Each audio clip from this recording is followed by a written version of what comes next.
ओम नमो भगवते वासुदेवाय नमः। हरे कृष्णा, राधे राधे। प्रिय भक्तजनों, आज हम सुनेंगे जया एकादशी व्रत कथा। तो प्रेम से बोलिए लक्ष्मी नारायण की जय हो, सर्व देवी देवता की जय हो। सर्व सिद्धि प्रदायक माघ मास के शुक्ल पक्ष की इस एकादशी का नाम जया एकादशी है। इसके व्रत में भगवान कृष्ण की केशव नाम से पूजा की जाती है। इस व्रत को करने वाले को भूत प्रेत पिशाच आदि ऐसी योनियों में जाने का भय नहीं रहता और अनेकों जन्म के पाप नष्ट होकर इस लोक और परलोक में सभी सुख प्राप्त होते हैं। जो भी भक्त श्रद्धा के साथ जय एकादशी का व्रत करता है उसे 1000 अश्वमेघ यज्ञ का फल प्राप्त होता है।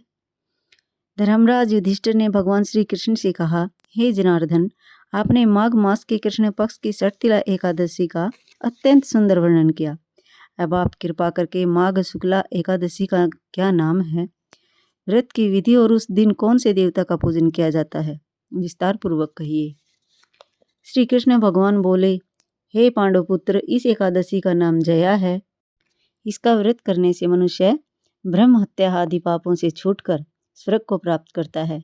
पिशाच आदि योनियों से भी मुक्ति मिल जाती है। इसलिए सभी को यह व्रत विधि पूर्वक करना चाहिए।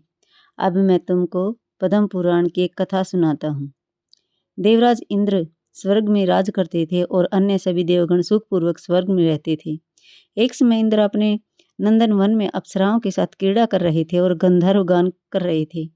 उन गंधर्वों में प्रसिद्ध पुष्पदत्त तथा उसकी कन्या पुष्पावती और चित्रसेन तथा उसकी स्त्री मलिन भी थे।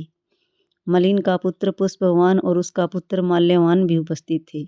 उस समय पुष्पवती माल्यवान को देखकर मोहित हो गई और कामवाणों से चलायमान होने लगी। उसने रूप सुंदरी हाव भाव आदि द्वारा माल्यवान को वश में कर लिया।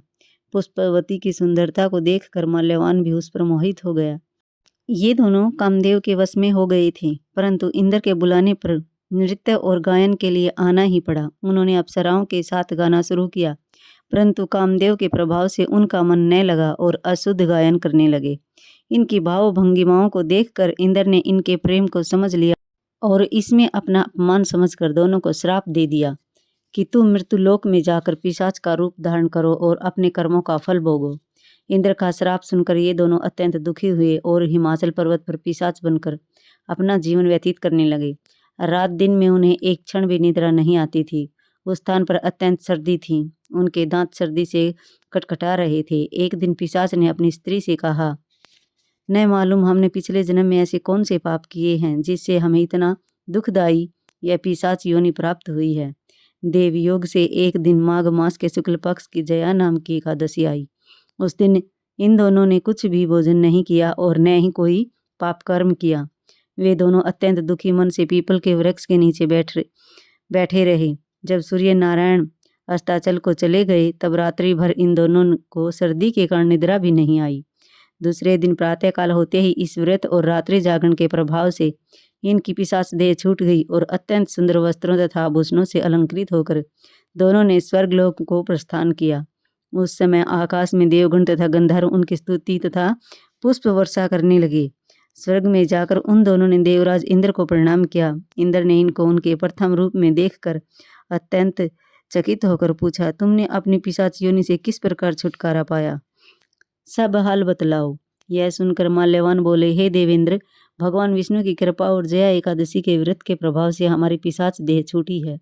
तब इंद्र बोले, हे माल्यवान, भगवान की कृपा और एकादशी के व्रत को करने से न केवल तुम्हारी पिशाच योनि छूट गई है बल्कि हम लोगों के भी वंदनीय हो गए हो। भगवान विष्णु और शिव के भक्त हम लोगों के लिए भी वंदनीय हैं, इसलिए आप धन्य हैं। अब आप पुष्पावती के साथ जाकर विहार करो। श्री कृष्ण ने अंत में कहा, हे राजा युधिष्ठिर, इस जया एकादशी के व्रत से बुरी योनि छूट जाती है। जिस मनुष्य ने इस एकादशी का व्रत किया है उसने मानो यज्ञ जप दान आदि सभी पुण्य प्राप्त कर लिए हैं। जो मनुष्य जया एकादशी का व्रत करते हैं वे अवश्य ही 1000 वर्ष तक स्वर्ग में निवास करते हैं।